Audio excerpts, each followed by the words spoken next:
ஐஐடியில் படிக்க வேண்டும் என்பது எல்லா மாணவர்களுக்குமே ஒரு பெரும் கனவாக இருக்கும். ஆனால் அது பள்ளி படிப்பில் இருந்து எப்படி இதை நோக்கி பயணிப்பது என்ற பல்வேறு சந்தேகங்கள் இருக்கக்கூடிய சூழ்நிலையில் பள்ளிகளில் இருந்தே இதற்கான விதையை தூவி அதை ஒரு விருட்சமாக மாற்றுவதில் ஆசிரியர்களுடைய பங்கு மிகப்பெரிய அளப்பரியது. அந்த வகையில் இந்தியா முழுக்க ஐஐடியில் படிக்கக்கூடிய, அதுவும் குறிப்பாக சென்னை ஐஐடியில் படிக்கக்கூடிய மாணவர்களுக்கு இந்த எண்ணத்தை உருவாக்கிய ஆசிரியர் பெருமக்கள் 9 பேரை தேர்வு செய்து இன்று ஐஐடியில் கௌரவப்படுத்தி இருக்கிறார்கள். அதில் வேலூர் மாவட்டத்தைச் சேர்ந்த ஆதில் அகமது என்ற மாணவரும் இருக்கிறார்.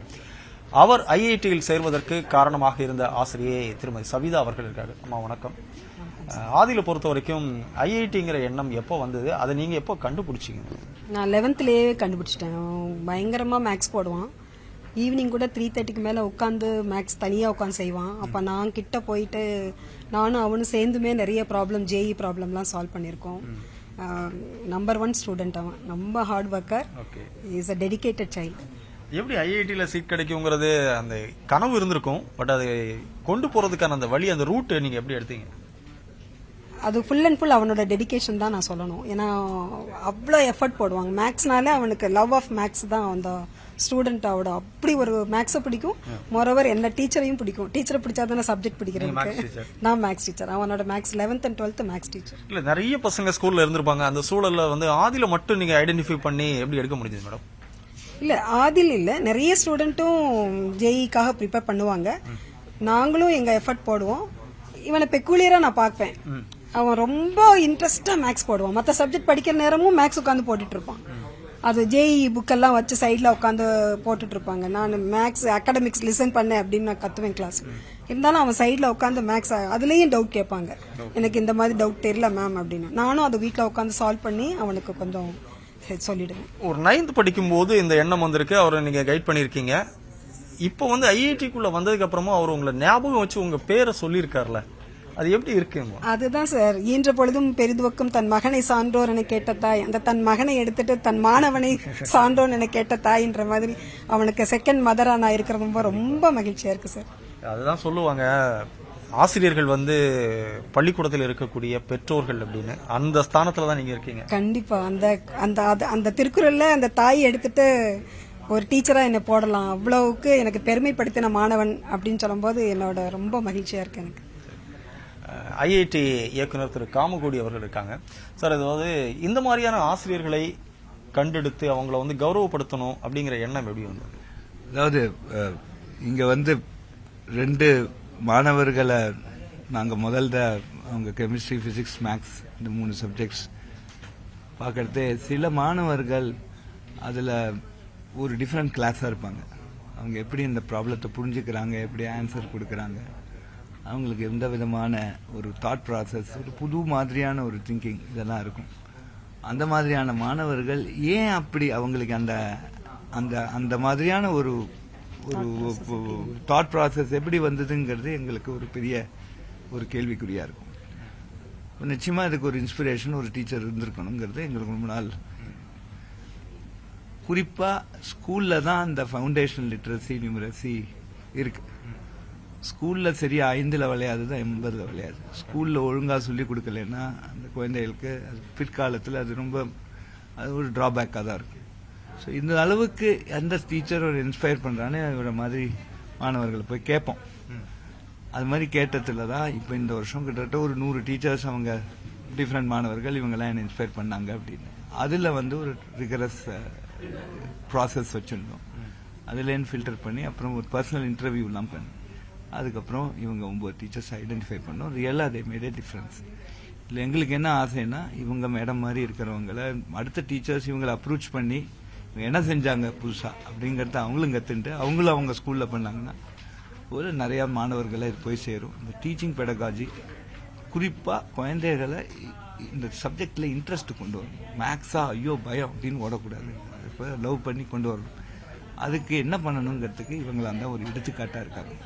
நிச்சயமா இந்த அவார்டு வந்து எல்லா டீச்சர்ஸையும் ரீச் பண்ணி இது அடுத்த வருஷம் எங்களுக்கு இன்னும் கொஞ்சம் காம்படிஷன் ஜாஸ்தியா வருங்கிறத எதிர்பார்க்கிறோம். ஓகே சார், 1970 காலகட்டம் இல்ல 80களில் வந்து ஸ்டூடெண்ட்ஸ்க்கும் டீச்சர்ஸ்க்கும் இடையில ஒரு பெரிய ஒரு கனெக்டிவிட்டி, ஒரு பாண்டு இருக்கும். ஏன்னா அந்த பாண்டிங் வந்து இன்னைக்கு இருக்குன்னு நினைக்கிறீங்களா, இல்ல குறைஞ்சிருக்கா? அது கொஞ்சம் குறைஞ்சிருக்குன்னு தான் என்னோட அபிப்பிராயம். ஏன்னா நிறைய இப்போ கொஞ்சம் டிஸ்ட்ராக்ஷன்ஸ் வர ஆரம்பிக்கிறது.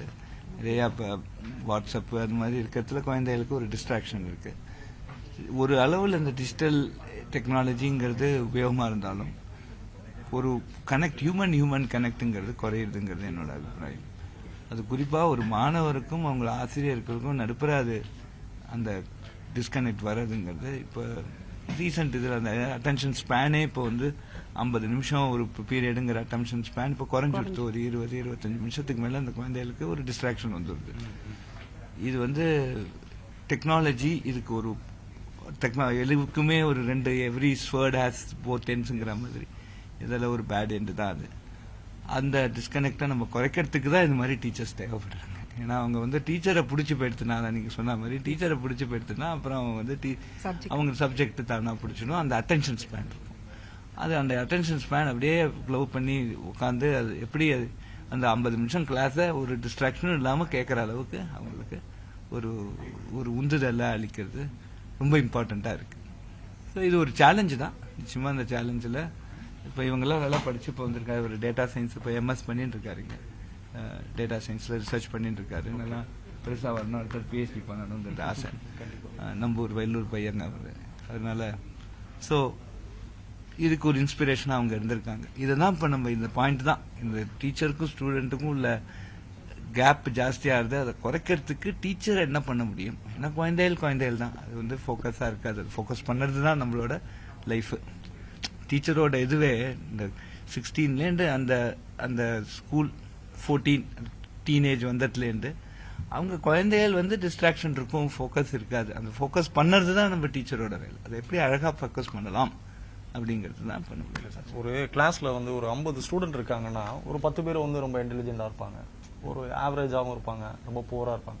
ஸோ இந்த மாதிரியான குழந்தைங்களை எப்படி மேலே கொண்டு வர்றது? அது டீச்சர் அவங்களோட ரோல் என்ன? அதாவது எப்பவுமே டாப் கிளாஸ்ல இருக்கவங்க, ஃபர்ஸ்ட் பெஞ்சில் இருக்கவங்கள நம்ம கவனிக்கிறதுங்கிறத தாண்டி லாஸ்ட் பெஞ்சில் இருக்கவங்கள முன்னாடி கொண்டு வரணும். அதுதான் இப்போ அந்த கனெக்ட் தான். இவங்க மேடம் சொன்ன மாதிரி ஒரு தாய் எப்படி குழந்தைய பார்த்துப்பாங்களோ அது மாதிரி அந்த ஒரு இன்ட்ரெஸ்ட்ல அவங்க பார்த்துட்டாங்கன்னா நிச்சயமா ஸ்டூடெண்ட்ஸுக்கு ஒரு அட்டாச்மெண்ட் வரும். அதுதான் அதனாலதான் இப்போ நாங்க சொல்றோம், ஸ்டூடெண்ட்ஸோட பேசி ஸ்டூடெண்டோட ஐ கான்டாக்ட் வச்சு கொஞ்சம் அவங்களோட இன்னைக்கு ஒரு மாதிரி அவங்க ஒரு சரியா இல்லையா, என்னப்பா ஜுரமா என்னவா அப்படின்னு கேட்டு அந்த ஒரு பர்சனல் பாண்டேஜ் கொண்டு வர்றது தான் ரொம்ப இம்பார்ட்டன்ட். நிச்சயமா இந்த மேடம் பண்ணிருப்பாங்க, இல்லைன்னா இவன் 6 வருஷம் கழிச்சு நினைவு வச்சுட்டு இருக்க மாட்டான். அதில் வாழ்த்துக்கள். எப்படிமா இதை ஞாபகம் வச்சுக்கிட்டீங்க டீச்சரை? இங்க வந்துறியா? சார் எனக்கு மேத் எப்பயுமே ரொம்ப பிடிக்கும் சார். மேத்னு இல்லை, பொதுவாகவே ஸ்கூல்னா எனக்கு ரொம்ப பிடிக்கும். பட் மேத் எனக்கு I really like it. I could do it really well. So அந்த விதத்தில் இப்போ டேட்டா சயின்ஸ் ஏஐ பார்த்தீங்கன்னா அது பேக் எண்டில் அது எப்பயுமே மேத்தமேட்டிக்ஸ் தான் அது. ஸோ இங்கே ப்ராஃப்ஸும் எனக்கு நிறைய அதுக்கு அட்வான்ஸ் மேத்தமெட்டிக்ஸ் சொல்லி கொடுத்துருக்காங்க. பட் எதுவாக இருந்தாலும் மேம் தான் எனக்கு அந்த ஒரிஜினல் ஃபவுண்டேஷன் போட்டு கொடுத்தனால நான் என்ன இப்போ டெய்லி பண்ணாலுமே அவங்க சொல்லி கொடுத்ததெல்லாம் நான் டெய்லி யூஸ் பண்ணுற மாதிரி இருக்கு. ஸோ அந்த விதத்தில் மேம் நான் pretty much மறக்கவே முடியாது. ஏன்னா எல்லா நாளுமே அவங்க சொல்லி கொடுத்ததை வச்சு தான் எனக்கு இன்னைக்கு டெய்லி ரிசர்ச் எல்லாமே ஓடுது. அதனால மேத் மேம் மட்டும் இல்லை, பட் என்னோட எல்லா ஸ்கூல் டீச்சர்ஸும் எனக்கு ரொம்ப பிடிக்கும். பட் இவங்களுக்கு ஸ்பெஷல் மென்ஷன். எனக்கு இத்தனை வருஷம் கழிச்சும் மேடம் ஞாபகம் வச்சுட்டு இருக்கீங்களே? எனக்கு ஹேவ் குட் மெமரி. பட் எனக்கு அவங்க they all made a very good impact on my life sir. அவங்களோட டீச்சிங் மேத் இல்லை, all subjects, English, physics, chemistry எல்லாருமே they had a very important impact on my development. So ஐஐடிங்கிறதா சின்ன வயசுலேருந்தே ஆசையா? Yes sir. எனக்கு BTech I couldn't do it. It's a huge dream for lots of students. BTech I Anna யூனிவர்சிட்டியில் பண்ணேன். But thankfully I was able to do my masters in IIT Madras. I didn't want any other IIT. நான் apply பண்ணது IIT மெட்ராஸ்க்கு மட்டும்தான் apply பண்ணேன். And thankfully I got it. All praises be to God. எந்த குழந்தையும் நல்ல குழந்தைதான் மண்ணில் பிறக்கையிலே, அது நல்லவராவதும் கெட்டவராவதும் அன்னையர் வளர்ப்பினிலே அப்படிம்பாங்க. இது ஆசிரியர்களுடைய பங்கு மிகப்பெரிய அளவில் இருக்கிறது என்பதைத்தான் உணர்த்துகிறது. எனவே ஏணிப்படிகளாக இருந்து வாழ்க்கையில் ஏற்றுவிடக்கூடிய இந்த ஆசிரியர்களின் பங்களிப்பை பாராட்ட வேண்டியதும், அவர்களை முன்னிலைப்படுத்த வேண்டியதும், அங்கீகரிக்க வேண்டியதும், அடையாளப்படுத்த வேண்டியதும் அடுத்த தலைமுறை இவர்களை நினைவில் வைத்துக் கொள்வதற்கான கட்டாய தேவை. நியூஸ் 18 தமிழ்நாடு செய்திகளுக்காக ஒளிப்பதிவாளர் சேகருடன் செல்வகுமார்.